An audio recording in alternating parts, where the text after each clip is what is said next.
തീ അണയ്ക്കാനുള്ള ശ്രമം ഇവിടെ തീവ്രമായി തന്നെ ഇപ്പോൾ പുരോഗമിച്ചുകൊണ്ടിരിക്കുകയാണ്. 6 യൂണിറ്റുകൾ നിലവിൽ ഇവിടെ എത്തിച്ചേർന്നിട്ടുണ്ട്. അവർ കഠിനമായി തന്നെ ഇപ്പോൾ തീ അണയ്ക്കാനുള്ള ശ്രമം ഇപ്പോൾ നടത്തിക്കൊണ്ടിരിക്കുകയാണ്. നിലവിൽ ഈ ജയലക്ഷ്മിയുടെ അകത്ത് ഇതുവരെയും ഫയർഫോഴ്സിന് അതിനകത്ത് കയറാൻ സാധിച്ചിട്ടില്ല എന്നാണ് അറിയാൻ കഴിഞ്ഞത്. പക്ഷേ ഇപ്പോൾ നിലവിൽ അതിനുള്ള പരിശ്രമം തുടർന്നുകൊണ്ടിരിക്കുകയാണ്. ഇത്രയും നേരം വളരെ ദൂരെ നിന്നാണ് വെള്ളം ചീറ്റി തീ അണയ്ക്കാനുള്ള ഒരു ശ്രമം നടത്തിക്കൊണ്ടിരുന്നത്. പക്ഷേ ഇപ്പോൾ അതിനകത്ത് കയറി ഫയർഫോഴ്സ് തീ അണയ്ക്കാനുള്ള ഒരു ശ്രമം കൂടെ ലക്ഷ്മി ഒരു ആശ്വാസത്തിന്റെ വാർത്ത 4ാം നിലയിലെത്തി അണച്ചു എന്നുള്ളതാണ്. അപ്പോൾ തീ ഭാഗികമായി നിയന്ത്രിക്കാൻ കഴിയുന്നുണ്ട്. അത് ഈ സമയത്ത് വലിയ ആശ്വാസമാണ് ലക്ഷ്മി.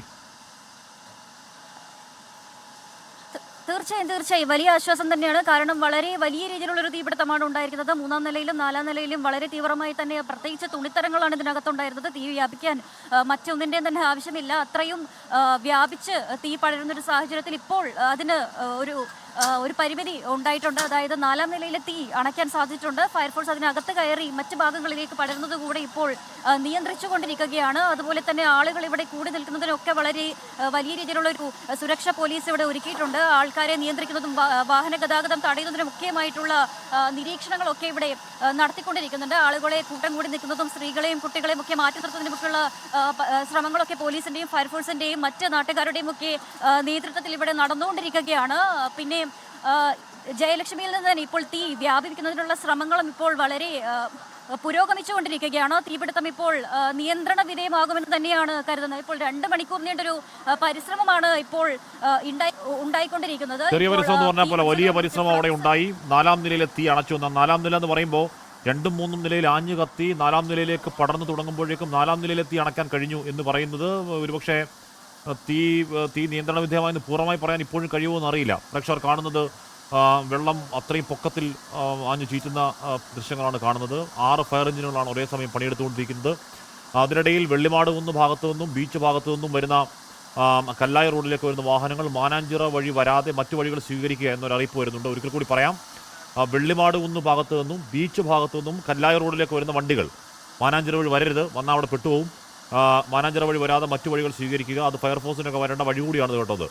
ഫയർഫോഴ്സിൻ്റെ വാഹനം വെള്ളം നിറച്ച് വരുന്നതിനാലാണ് അതുവഴിയുള്ള ഗതാഗത നിയന്ത്രണം. എമർജൻസി വാഹനത്തിന് സൗകര്യാർത്ഥമാണ് അത്തരത്തിൽ ഗതാഗത നിയന്ത്രണം. പ്രിയപ്പെട്ടവർ കേൾക്കുന്നവരൊക്കെ ആ വഴിക്ക് പോകുന്നുണ്ടെങ്കിൽ സഹകരിക്കണം എന്ന അഭ്യർത്ഥിക്കുകയാണ്. തീ നിയന്ത്രണ വിധേയമാക്കൽ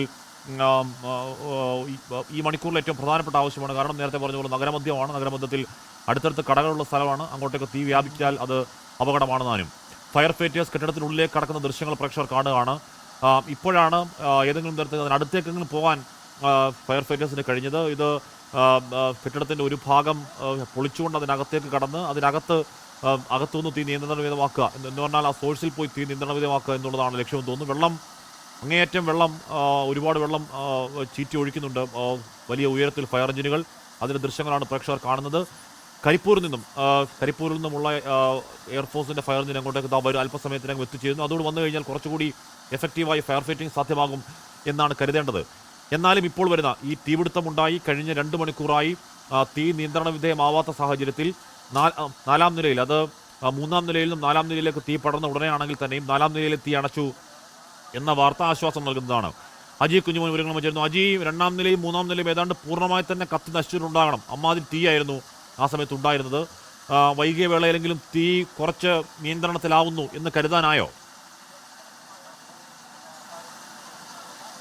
ഹഷ്മി, ദൃശ്യങ്ങളിൽ ഹഷ്മിക്ക് കാണാൻ കഴിയുമെന്ന് തോന്നുന്നു. ഈ ഫയർഫോഴ്സ് സംഘം ഈ കെട്ടിടത്തിനുള്ളിൽ കയറിയിട്ടുണ്ട്, തീ അണയ്ക്കാൻ വേണ്ടി കയറിയിട്ടുണ്ട്. പക്ഷേ ആശങ്കപ്പെടുത്തിക്കൊണ്ട് അവർ നിൽക്കുന്ന ആ ഒരു 3ാം നില, ആ 3ാം നിലയുടെ ഒരറ്റത്ത് വീണ്ടും തീ ആളിക്കത്തുന്നു വീണ്ടും ആളിക്കത്തുന്നു. നേരത്തെ ഞാൻ പറഞ്ഞിരുന്നു 4ാം നിലയിൽ തീ അണയ്ക്കാൻ കഴിഞ്ഞു എന്ന് പറഞ്ഞു. പക്ഷേ ആശങ്കപ്പെടുത്തിക്കൊണ്ട് വീണ്ടും ആ 4ാം നിലയിൽ വീണ്ടും തീ കത്തുന്നു. അതായത് ഒരു ഭാഗത്ത് തീ അണച്ചപ്പോൾ അതിൻ്റെ എതിർ സൈഡിൽ വീണ്ടും തീ ആളിക്കത്തുന്ന സ്ഥിതിവിശേഷം നേരത്തെ നമുക്ക് തന്ന പ്രതികരണങ്ങളിൽ ആ പ്രതികരണത്തിൽ നിന്ന് വ്യക്തമാണ്. കഴിഞ്ഞ തവണ ഉണ്ടായ തീപിടുത്തമുണ്ടായ അതേ പോയിന്റിൽ തന്നെയാണ് ഇത്തവണയും തീപിടുത്തം ഉണ്ടായിരിക്കുന്നത്.